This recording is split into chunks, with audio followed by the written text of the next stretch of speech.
नमस्कार.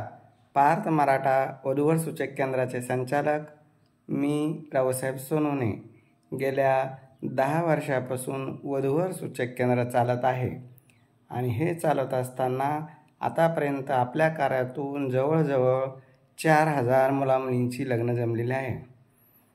तर असेच अनुरूप जोडीदार मिळण्यासाठी आपण नेहमी सातत्यानं प्रयत्नशील असतो.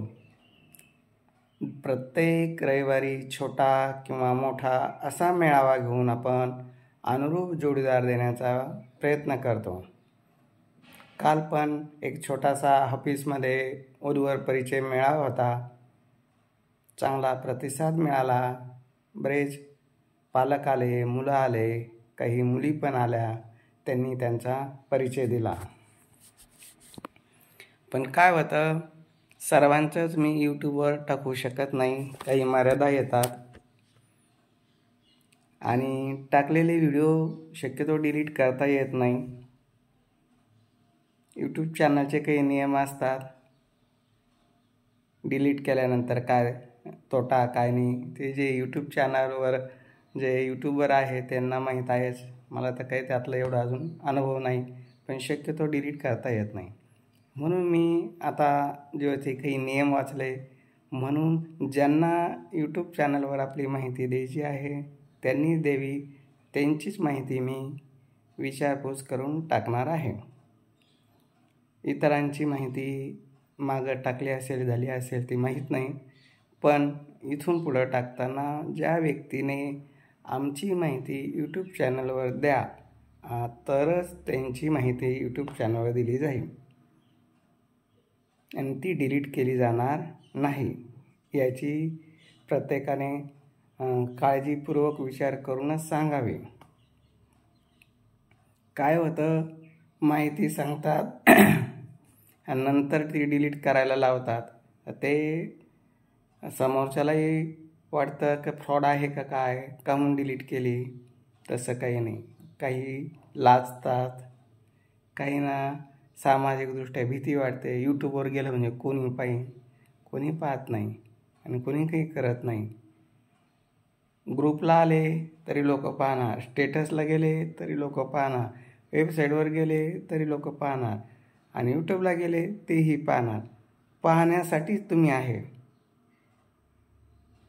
फक्त काय आहे, यूट्यूबवर सगळ्यालाच दिसतं आहे.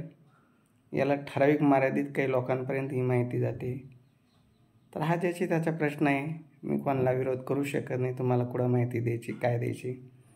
ज्यांना योग्य वाटते त्यांनी आम्हाला मेसेज करावा, फोन करावा, आमची माहिती द्या.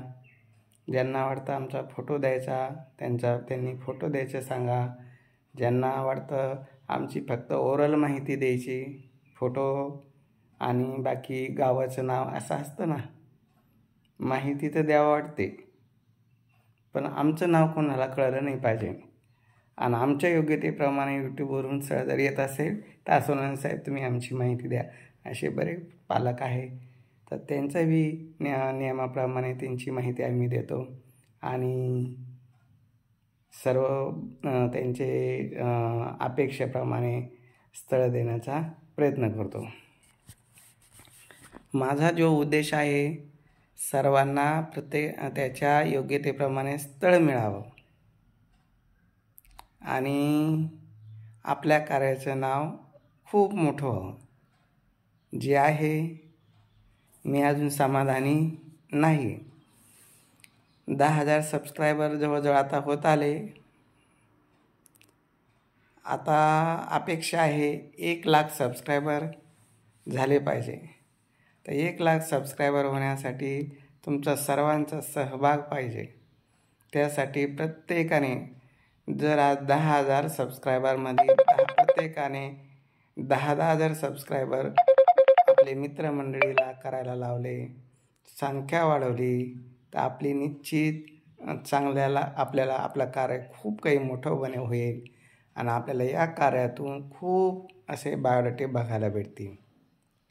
आपल्या कार्यातून खात्रीशीर सांगतो, कुठलीही फसवणुकीचा कार्यक्रम होणार नाही, कधीच नाही.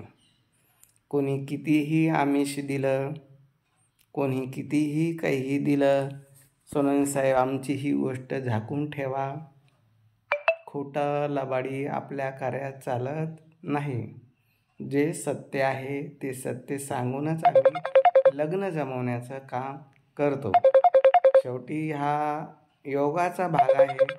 कुणाचं जमतं, कुणाचं जमत नाही. ज्याला सत्य चालतं त्यांनीच पार्थ मराठा वधूवर सूचक केंद्रात यायचं.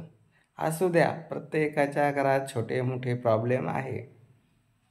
त्या प्रॉब्लेमनुसार त्याला त्याच्या योग्यतेप्रमाणे स्थळ मिळणार नाही असं नाही, पण सत्य सांगून ते मिळणार. म्हणून काही जरी प्रॉब्लेम असेल, कुणाच्या घरात बहिणीनं इंटरकास्ट केलं, भावानं इंटरकास्ट केलं, क्लिअर सांगा आमच्या घरात इंटरकास्ट झालेला आहे, तुम्हाला चालतं का? काही प्रॉब्लेम नाही. कारण सांगून शिकून केल्यानंतर पुढं भवितव्यात वाद उभा राहत नाही. आणि जर तुम्ही झाकून लपून केलं, नंतर जर ते उघडकीस आलं लग्नानंतर, परत वाद उभे राहतात. असे वाद उभे राहू नये म्हणून नम्र विनंती, जे आहे ते क्लिअर सांगा. मुलगा दारू पित असेल, भले आम्हाला सांगू नका, सर्व कोणाला सांगू नका, पण कमीत कमी मुलीसोबत ज्यावेळेस मुलामुलीची चर्चा होती, कधीमधी पितो, मित्रांना पाजली तर पितो, अमावस्या पौर्णिमाला पितो, असं सांगा ना. सणावाराला पितो, लग्नात पितो, जेव्हा पित असेल तेव्हा सांगा. कारण जी मुलगी तुमच्याशी लग्न करते तिला तरी कमीत कमी फसवू नका. काही प्रेम प्रकरण असे मुलींनी सुद्धा मुलाला सांगावे, मुलांनी मुलीला सांगावे. असे सांगून शिकूनच तुम्ही लग्न करा. सांगून शिकून केलेलं टिकतं. आज लग्न करोस्तोवर खोटं बोलून जर तुम्ही लग्न केले तर सगळ्याला तो खर्च होतो. सगळ्यांचा आनंद त्या क्षणापुरता असतो.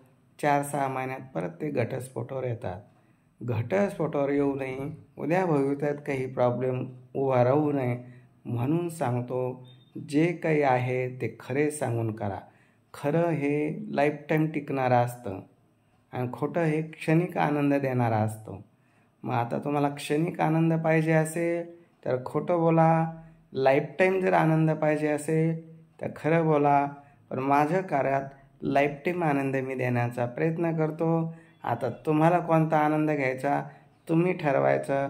फसल्यानंतर रडत आमच्याकडे यायचं नाही. तर म्हणून कळकळीची विनंती आहे. माझा जो ग्रुप आहे तो खरोखर खूप चांगला आहे. माझ्या संपर्कात माझ्या यूट्यूब चॅनलवरचे जेवढे मी लोक बघतो आहे सध्या, तर त्यांची कमेंट बघा, त्यांचं प्रेम बघा. तर अक्षरशः कितीही बिझी असलो तरी मला व्हिडिओ काढल्याशिवाय करमत नाही. कारण मला वाटतं की आज आपले 8 वाजले, 9 वाजले, कोणीतरी आपल्या व्हिडिओची वाट बघत आहे आणि आपल्याला त्यांच्यासाठी एक तरी व्हिडिओ आज टाकला पाहिजे. मग आपलं काम झाल्यानंतर आपण बरंच काही व्हिडिओ देऊ.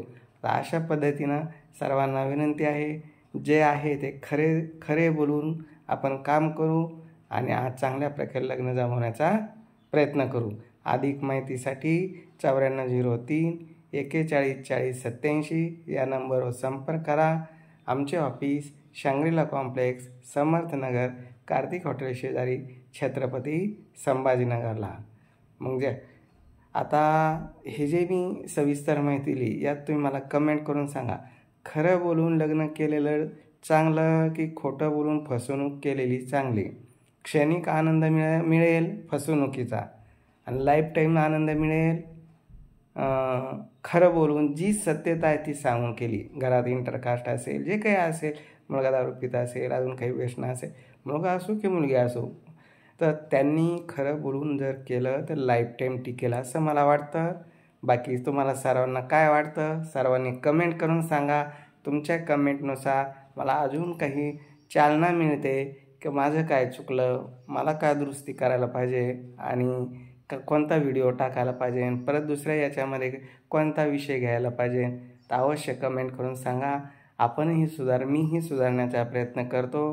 तुम्ही पण सुधारण्याचा प्रयत्न करा आणि योग्य जोडीदार निवडा.